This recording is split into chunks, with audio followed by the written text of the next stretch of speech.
자, 오늘 우리가 요한복음 13장 16, 17절 말씀을 본문으로 하고 있습니다. 이 말씀에 보면 종이 주인보다 크지 못하고 보냄을 받은 자가 보낸 자보다 크지 못하다. 너희가 이것을 알고 행하면 복이 있다 라고 하는 이 말씀은 어디서부터 시작이 된 거냐면 13장 1절로부터 시작이 된 겁니다. 그래서 예수께서 세상 사람들을 사랑하셔서 그 사랑으로 제자들에게 권면하시는 내용이 그 13장 앞부분에 나와 있습니다. 뭘 하셨죠? 제자들의 발을 씻겨 주셨습니다. 이걸 통해서 그 목욕과 발 씻음을 통해서 우리에게 가르쳐 준 것이 뭐냐면 구원과 성화의 상관관계에 대해서 말씀하신 겁니다. 그래서 목욕한 자라도 발을 씻어야 되는 것처럼 그 구원받은 자라 할지라도 그 구원이 결국 성화의 삶으로 나아가지 않으면, 성화의 그 결실이 있지 않으면 구원 자체에 대해서 의심하고 혼란을 겪게 된다라는 사실을 말씀해 주시죠. 내가 네 발을 씻지 않으면 네가 나와 상관이 없느니라, 이렇게 말씀하심으로써 단지 구원받았다는 것만으로 우리가 그저 안심하고 아무렇게나 살아도 된다는 것이 절대로 아니라는 것을 예수님이 가르쳐 주십니다. 그래서 우리가 그 13장 앞부분에서 그걸 살펴보았고, 지난주에는 그럼 그 발 씻음이 구체적으로 뭐냐 했을 때, 그것은 내가 먼저 깨끗하게 발을 씻고 남의 발을 씻어주는 것인데, 그 남의 발을 씻어준다는 것은 결국 나의 거룩함과 성결을 통해서 그들에게 내가 사는 그 신앙의 삶이, 내가 예수를 믿는 것이 그저 단순히 세상 사람들과 같이 사는 정도가 아니라 세상 사람들과 다른 구별된 삶을 사는 것이다 라는 것을 그들에게 명확히 인식시키고 그들로 하여금 그 삶으로 나아갈 수 있도록 권면하고 도전하는 것이라는 사실을 우리가 지난주에 살펴봤습니다. 오늘은 거기서 한 걸음 더 나가서, 그래서 결국 최종적인 완성과 목표가 무엇이냐 하는 것을 살펴보려고 합니다. 그 속에서 우리가 다시 한번 좀 점검해야 될 것이 구원과 성화의 그 상관관계에 대해서 한 번 더 확인해 보고자 합니다. 구원은 밖에서 예수 그리스도께서 완성하여 내게 선물로 주시는 겁니다. 구원은 내가 열심으로 뭘 만들어내는 게 아니에요. 내가 구원을 쟁취하는 게 아닙니다. 구원은 예수께서 이미 십자가에 달려 죽으시고 그분이 나를 위해서 모든 사랑을 베풀어 주신 것을 내가 받는 겁니다. 그걸 믿음이라고 표현을 하는 거예요. 믿음. 여기서 믿음은 행위와 반대되는 의미에서의 믿음입니다. 그래서 구원은 선물로 주시는 것을 내가 받아 누리는 것이다. 그런데 성화는 그렇게 밖에서 완성해서 내게 주시는 그것이 아니라 내 안에서 하나님이 완성하시는 것입니다. 안에서 예수의 성품으로 변화되고 그 예수의 성품을 가진 자가 결국 삶으로 살아내는 거예요. 여러분, 무언가를 여러분들이 한다는 것은 어디서부터 시작되냐면 내 안에서부터입니다. 내가 믿음으로 살아야 되겠다라는 결단으로부터 나오고, 내가 하나님의 말씀대로 순종해야 되겠다라는 결단으로부터 나오는 것입니다. 이것이 구원받은 성도의 성화의 삶이에요. 그래서 구원은 밖에서 주어지는 것이요, 성화는 안에서부터 시작되는 것이다. 두 번째로, 구원은 원죄로부터 노임받는 것입니다. 물론 우리가 신학적으로, 교리적으로 예수님께서 우리를 위해서 십자가에 달려 죽으심으로 우리 원죄와 자범죄 모두에 대해서 우리가 씻음을 받고 자유롭게 되었습니다. 그런데 이 구원과 성화를 우리가 나누어서 생각할 때는 구원은 원죄로부터 깨끗함을 받는 것이고, 성화는 그 가운데서 특별히 자범죄를 극복하는 과정입니다. 내가 하나님의 말씀에 불순종하고 하나님을 싫어하는 것은 이제 예수 그리스도의 십자가의 은혜로 깨끗이 해결되었으나 아직도 내 안에서 죄악된 삶을 살던 습성과 습관이 남아서 가만히 있으면 저절로 그렇게 살게 됩니다. 아무렇게나 살게 됩니다. 그런데 성화라는 것은 바로 그렇게 아무렇게나 살던 삶의 질서가 잡히고 하나님의 말씀이 내 안에 들어와서 그 말씀으로 내 삶이 정리되는 거예요. 변화되는 거예요. 새로워지는 거예요. 믿으십니까? 세 번째로 구원은 이미 완성된 겁니다. 이미. 성화는 그 완성의 약속을 가지고는 있으나 아직 완전히 성취되지 않았습니다. 아직 완전히 성취되지 않았어요. 그래서 그 완성하실 것을 소망하면서 날마다 우리의 삶, 우리의 그 인생 속에서 역사라고 하는 이 시간의 흐름 속에서 우리가 그것을 살게 되는 것입니다. 하나님께서 우리를 그래서 이렇게 거룩하게 하시는 그 수단이 뭐냐 했을 때 그 수단은 첫 번째로 말씀입니다. 한번 따라해 보세요. 하나님께서 나를 거룩하게 만드시는 방법은 말씀을 통해서이다. 말씀을 들음으로써 그 말씀으로 나를 비춰보게 되는 것입니다. 스스로 성령께서 내게 깨달음을 주시고 내가 이렇게 아직 정신을 못 차리고 더럽고 추악한 인간이구나 라는 것을 발견하게 하시고 거기서 일어나게 하시고 거기서 나아가게 하시는 것입니다. 그래서 말씀을 들어야 인생에 변화가 있게 됩니다. 자기 스스로는 이것을 깨우칠 방법이 없습니다. 그래서 우리가 전도를 하는 거예요. 전도. 스스로 깨우쳐서 하나님 앞에 나온 사람이 없어요. 하나님께서 성령을 통해서 우리를 이끌어 주시고 붙잡아 주시지 않으면 나아갈 수가 없는 것입니다. 두 번째로 우리가 거룩하게 되는 방법은 성례를 통해서입니다. 그래서 세례받고 여러분들이 또한 성찬에 참여하고 하는 이와 같은 성례 예식을 통해서 하나님께서 우리를 거룩하게 하시는 그 일들을 지속적으로 이끌어 가시는 것입니다. 세 번째로 우리를 거룩하게 하시는 방법은 십자가의 은혜를 통해서입니다. 십자가의 은혜라는 것은 고난과 인내를 말하는 것입니다. 우리의 인생 전체는 우리가 그냥 생각해 보면 물질적으로나 현세적으로 나는 편안하게 잘 살았어 말할 수 있지만 여러분 인생 자체가 고난이요 인생 자체가 인내의 과정입니다. 하나님 앞에 나아가는 과정은 그 자체가 고난이요. 왜요? 내가 원하는 대로 사는 것이 아니기 때문에 그렇습니다. 내 마음대로 사는 것이 아니기 때문에 고난이요. 그것이 한 번에 이루어지지 않기 때문에 인내인 거예요. 그래서 이 하나님께서 우리를 성화시키는 거룩하게 만드는 수단이 뭐냐? 그게 하나님의 말씀이요 성례요 십자가가 되는 것입니다. 결국 내가 어떻게 살아야 하고 어떤 사람이 되어야 하느냐 했을 때 우리는 결론을 미리 말씀드리면 사랑의 사람이 되어야 하는 것입니다. 사랑의 사람. 하나님의 사랑을 알고 그분의 사랑으로 다른 사람을 사랑하고 하나님을 사랑하는 사람이 되는 것입니다. 믿으십니까? 한번 따라해 봅시다. 내가 그리스도인으로서 남을 사랑하고 하나님을 사랑하는 사람이 되는 것이다. 아멘. 그게 행복이에요. 그게. 오늘 말씀의 요지는 여기까지예요. 땡, 중치고 갑시다. 그럼 너무 서운하죠? 그러니까 우리가 조금 더 말씀을 들어봅시다. 자, 오늘 말씀의 16절에 보면 내가 진실로 진실로 너희에게 이르노니 종이 주인보다 크지 못하고 보냄을 받은 자가 보낸 자보다 크지 못하다 라고 말씀하고 있습니다. 그렇죠. 오늘 정기성 목사님이 사회를 봤는데 자, 제가 정기성 목사님한테 이거 이렇게 하세요. 그 히터 좀 꺼주세요. 그러면 가서 히터를 끕니다. 보내는 자가 보냄을 받는 자보다 커요. 하나님이 예수님, 물론 이 삼위일체이지만 우리가 형식적인 논리로 따지면 성부, 성자, 성령, 하나님이 성부 하나님이 성자 예수보다 크세요. 그분이 예수를 보내세요. 세상에.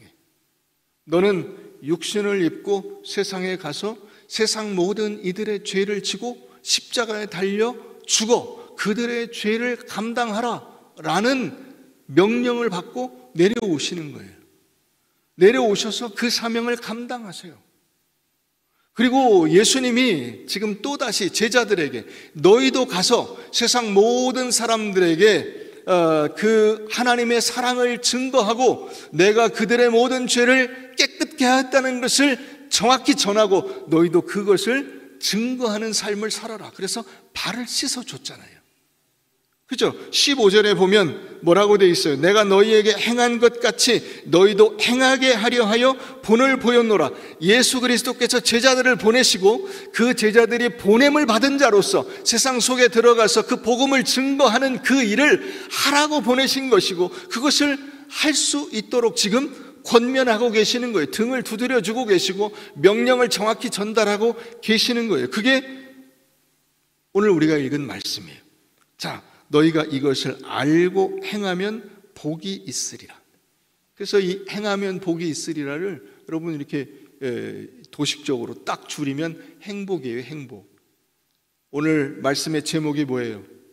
오늘 설교 제목이 참 행복의 길. 여기 복이라고 하는 것이 인생의 최고의 기쁨, 최고의 기쁨, 내가 가장 즐거워하고 기뻐할 수 있는 것, 그게 행복이잖아요. 우리가 흔히 쓰는 단어로 표현하면 행복이잖아요. 참 행복의 길이 바로 여기 있다라고 예수님께서 말씀하고 계신 거예요. 다른 사람들에게 빛과 소금의 역할을 감당하고 그들을 섬기고 그들을 사랑하는 그 일이, 하나님의 사람답게 사는 그 일이, 남을 섬기고 사랑하는 그 일이 인생의 최고의 행복의 길이다. 아멘. 이게 예수님께서 제자들에게 지금 권면하고 계신 거예요. 자, 우리 다른 곳에서 그 내용을 한번 살펴보십시다. 출애굽기 21장을 가봅니다. 출애굽기 21장.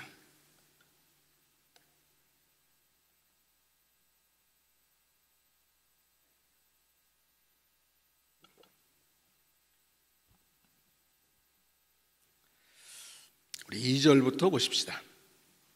내가 히브리 종을 사면 그는 6해 동안 섬길 것이요 7째 해에는 몸값을 물지 않고 나가 자유인이 될 것이며 만일 그가 단신으로 왔으면 단신으로 나갈 것이요 장가 들었으면 그의 아내도 그와 함께 나가려니와 만일 상전이 그에게 아내를 주어 그의 아내가 아들이나 딸을 낳았으면 그의 아내와 그의 자식은 상전에게 속할 것이요 그는 단신으로 나갈 것이로되 만일 종이 분명히 말하기를 내가 상전과 내 처자를 사랑하니 나가서 자유인이 되지 않겠노라 하면 상전이 그를 데리고 재판장에게로 갈 것이요 또 그를 문이나 문설주 앞으로 데리고 가서 그것에다가 송곳으로 그의 귀를 뚫을 것이라. 그는 종신토록 그 상전을 섬기리라. 여러분, 이 율법에 이제 종에 관한 규례를 지금 말씀하고 계시는 것인데 이스라엘 사람들이 종을 사올 수 있다 이거죠. 그러면 한번 그 종을 사오면 그 종이 영원히 종이 되는 것이 아니고 6년 동안 일하고 안식년이 그대로 적용이 되는 정도가 아니라 그 6년 일하고 7년째에는 자유하게 보내야 된다는 거예요. 그러니까 6년짜리 종을 사는 거예요.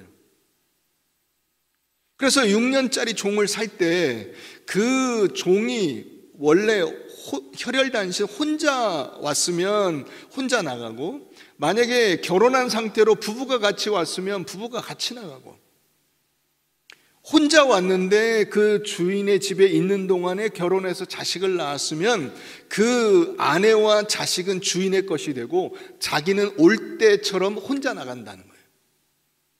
그런데 와서 결혼했는데 혹은 부부가 같이 들어왔는데 제가 주인을 진심으로 사랑합니다. 저는 나가지 않고 여기서 같이 그냥 살고 싶습니다.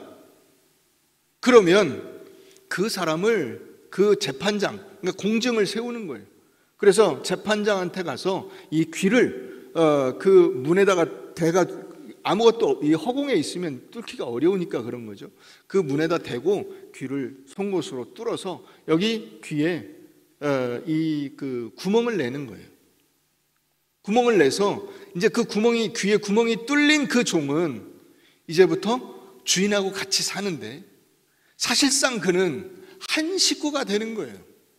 왜냐하면 6년짜리가 아니고 그 다음부터는 종신토록 그와 같이 사는 것이기 때문에 실상은 그 신분, 겉으로 보이는 형식적인 신분은 종과 주인의 관계일 수 있으나 실제는 식구와 같은 거예요.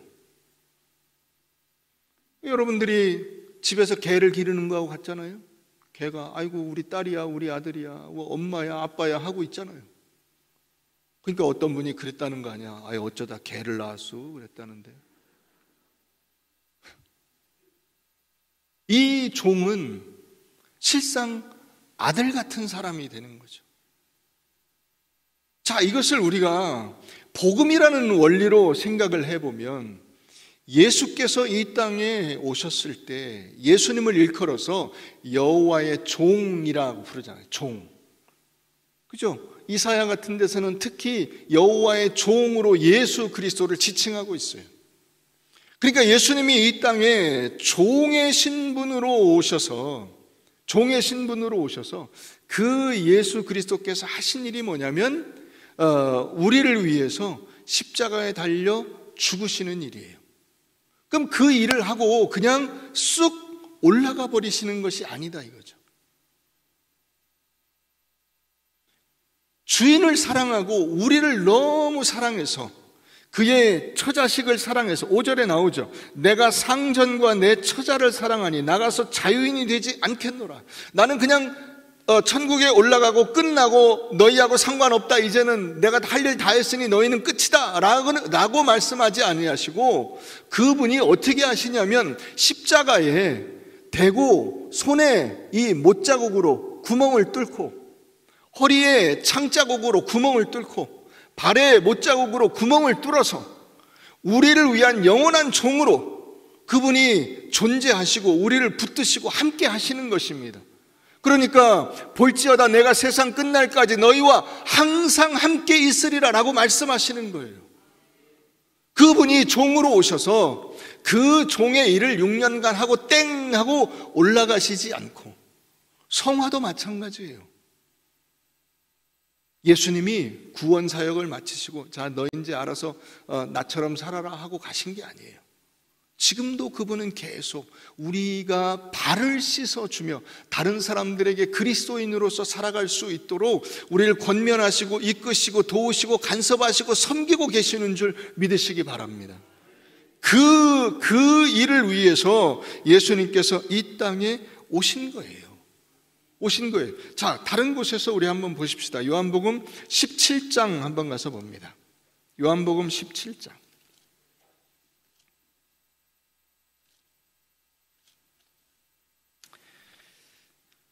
요한복음 17장 21절.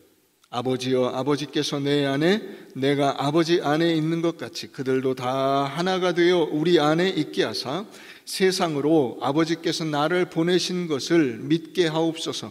내게 주신 영광을 내가 그들에게 주었사오니 이는 우리가 하나가 된 것 같이 그들도 하나가 되게 하려 함이니이다.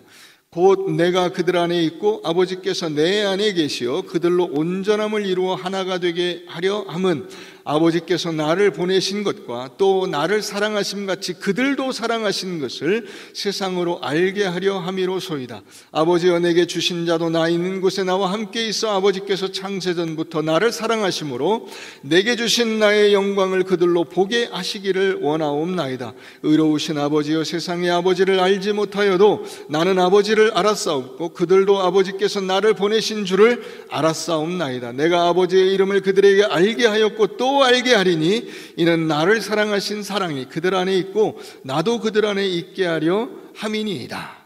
아멘. 자, 여기 예수님께서 이 땅에 육신을 입고 오셔서 십자가에 달려 죽으시고 그 부활하여 승천하신 이 모든 예수님의 그 삶과 구속사역의 근본적인 원인이 어디 있는가를 알려주고 계신 거예요. 그게 뭐냐면 바로 사랑이에요. 하나님과 예수 그리스도 안에서 나누어진 그 사랑. 자, 그게 그 23절에도 나와 있죠. 아버지께서 나를 보내신 것과 또 나를 사랑하심 같이 그들도 사랑하신 것을 세상으로 알게 하려 함이로소이다. 여러분, 이 안다는 것이 단지 지식적인 알미 아니에요. 이것은 마치 부부가 서로를 아는 것과 같아요. 여러분들이 저를 안다고 하지만은 저희 아내가 저를 아는 것과는 차원이 달라요.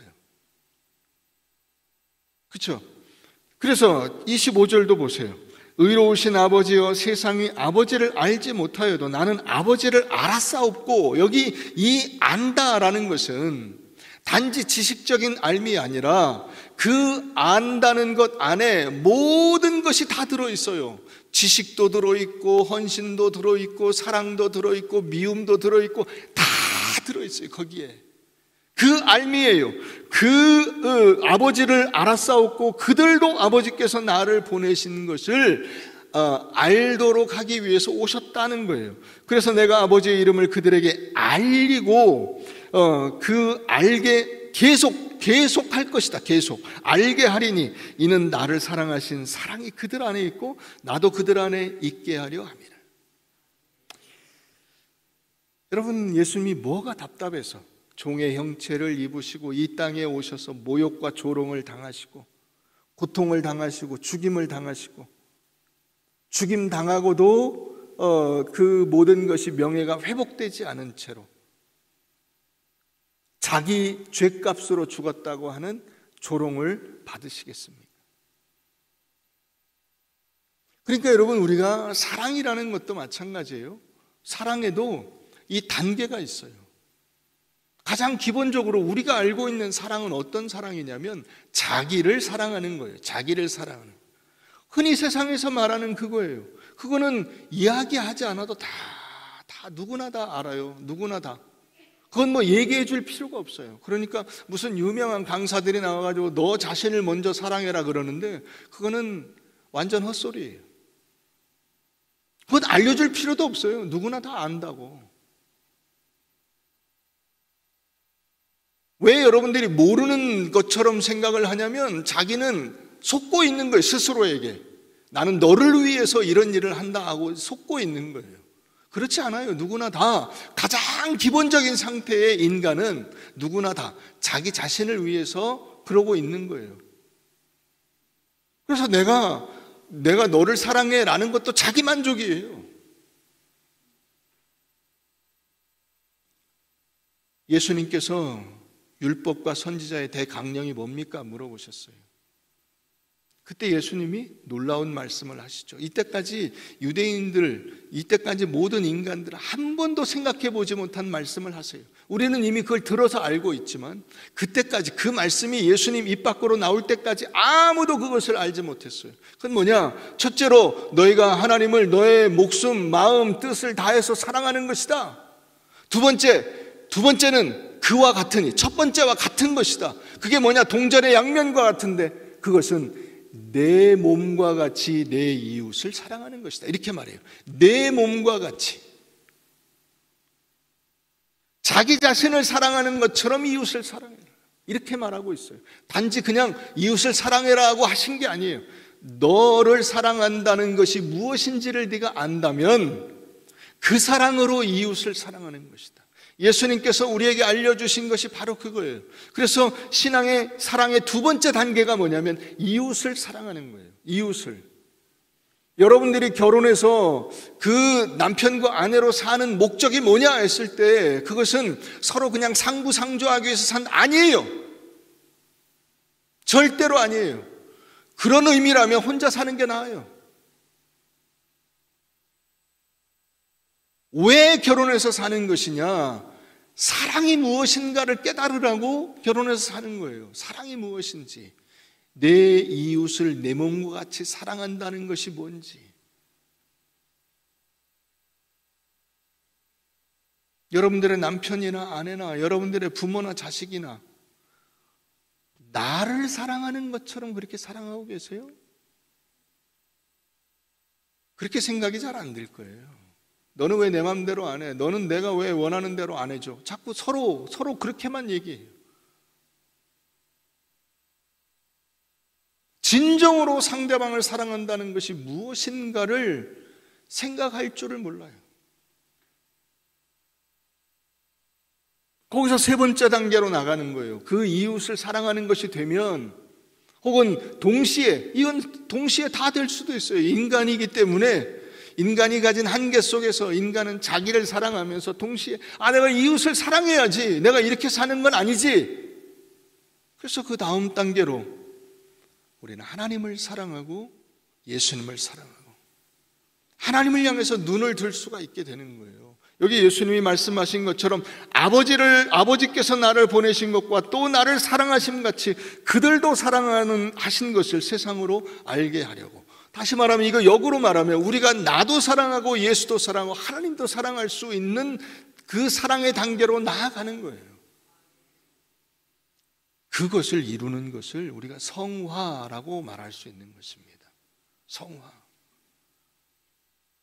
그러니까 성화는 단지 내가 윤리적으로 도덕적으로 어떤 거룩한 일들을 한다, 남들 보기에 그럴듯한 어떤 행동을 한다는 차원 정도가 아니라 진정으로 마음으로부터 다른 사람을 사랑하고 아끼고 섬기고 보듬어 줄 수 있는 마음 자세를 가지고 그와 같은 삶을 훈련하고 연습해서, 그게 우리의 자연스러운 호흡과 같이, 우리가 밥을 먹을 때 그저 그 자연스럽게 그 숟가락으로 밥을 떠먹고 국을 떠먹고 젓가락으로 반찬을 집어 먹듯이 그렇게 자기도 모르게 나오는 거예요. 그거 나오도록 만드는 거예요. 그게 성화예요. 그게 성화.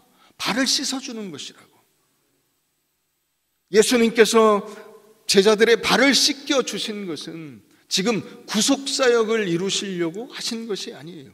이미 그 구속사역은 완성되어 있는 거예요. 이미 제자들의 발을 씻어줄 때 이미 완성되어 있어요. 그래서 여러분, 이 발을 씻어주기 전에 먼저 뭐 하셨어요? 최후의 만찬이 있었죠. 최후의 만찬. 그때 뭐라고 하셨어요? 이것은 내가 너희를 위하여 주는 내 몸이니, 이것은 내가 너희를 위하여 흘리는 나의 피니. 이미 구속사역이 완성됐다고. 그 완성된 상태에서 그 다음에 발을 씻어주는 거예요. 발을 씻어주는 거예요. 그분이 다 끝나고 지금 하늘나라 올라가셔서 탱자탱자 놀고 계시고, 야 니네 고생 좀 해라, 이렇게 하시는 것이 아니라 아직도 그분이 우리와 동행하시면서 그 일을 우리가 감당할 수 있도록 우리의 성화의 삶을 섬기고 돕고 간섭하고 역사하고 이끌어주고 계신다라는 사실을 우리에게 분명히 말씀해주고 계시는 것입니다. 자, 우리 베드로전서 2장을 한번 가보십시다. 베드로전서 2장.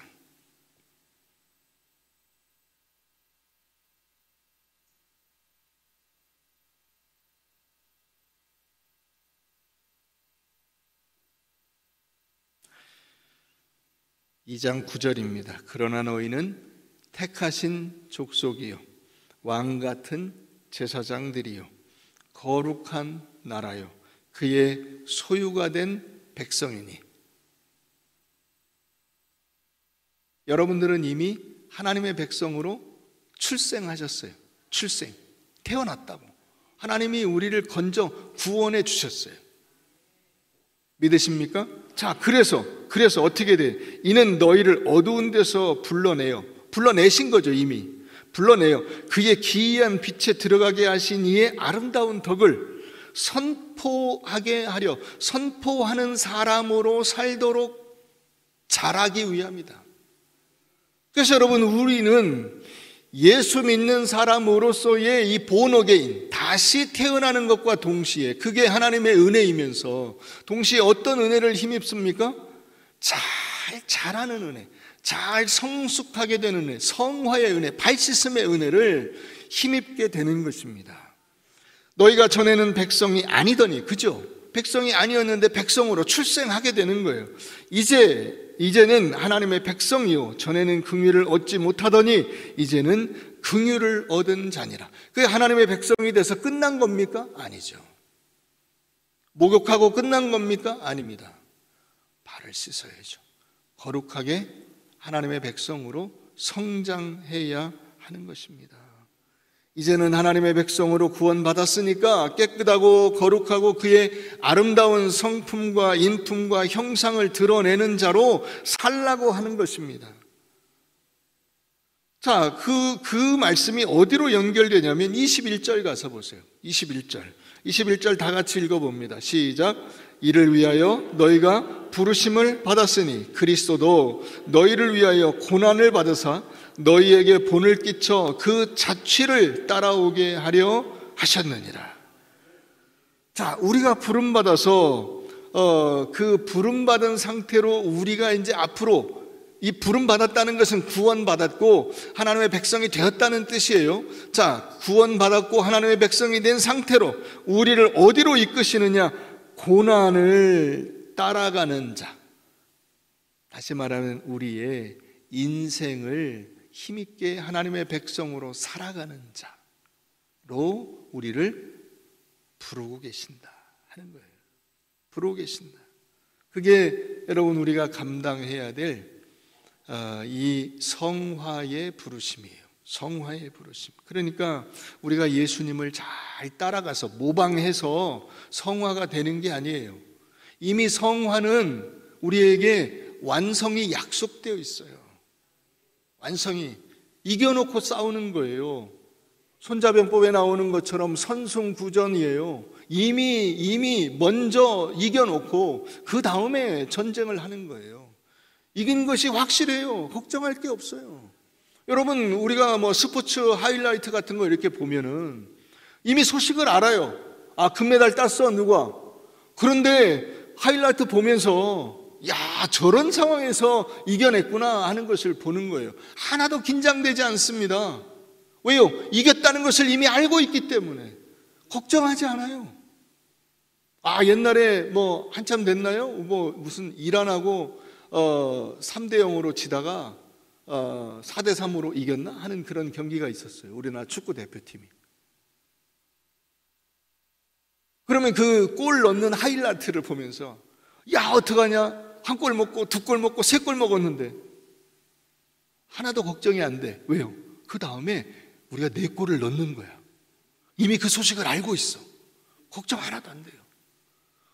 누가 어떻게 넣었나가 궁금한 거지. 이겼냐 졌냐는 걱정이 안 돼요. 그게 여러분 우리의 성화라고. 하나님께서 우리를 거룩한 하나님의 백성으로 만드신다는 것이 확실해요. 그것을 내가 믿고 있어요. 그 길로 가고 있어요. 그러니까 걱정할 필요가 없어요. 때로 실패하고 때로 좌절하고 때로 실망하고 때로 분노하고 답답하고 어렵지만은 그럼에도 불구하고 하나님께서 나를 반드시 하나님의 백성답게 만드실 것이라고 하는 확신이 있어요. 그 믿음이 있어요. 그래서 그 길을 가는 거예요. 그래서 너희에게 본을 끼쳐 그 자취를 따라오게 하려 하셨느니라. 이게 무턱대고 아무것도 모르고 가는 것이 아니라고. 우리가 하나님을 사랑해서 거룩하게 되는 게 아니에요. 이미 거룩하게 된 자로서 하나님을 사랑하는 거예요. 믿으십니까? 이미 거룩이 완성된 자로서의 자격을 가지고 주님을 향해서 가는 거예요. 그러니까 여러분 의젓하세요. 의젓해. 쉽게 화내지 말고 쉽게 낙심하지 말고 함부로 경거망동하지 말고 의젓하게 하나님의 백성으로 완성된 그 자리에 선자같이 이미 그것이 완성된 사람으로서의 그 의젓함과 멋있는 모습을 보이세요. 말 한마디를 하려고 해도 여러분 좀 무게 잡고 목에 좀 힘 주고 아 그러면 안 되지요 라고 할 수 있어야 돼요. 아내가 막 바가지를 긁는다고 좀 조용히 해 이러지 말고 당신께서는 왜 그렇게 화가 나셨습니까? 의젓하게 얘기하시라고. 의젓하게. 그렇게 말씀하시면 내가 너무 서운합니다. 의젓하게 얘기하시라고.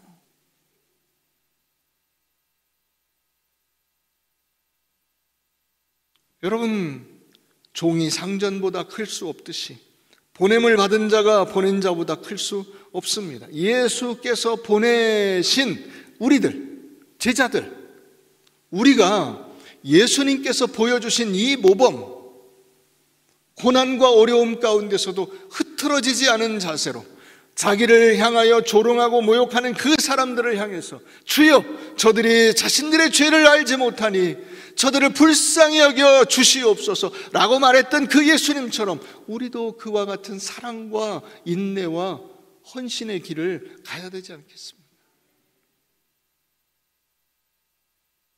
데이빗 브룩스라고 하는 사람이 쓴 두 번째 산이라는 책이 있어요.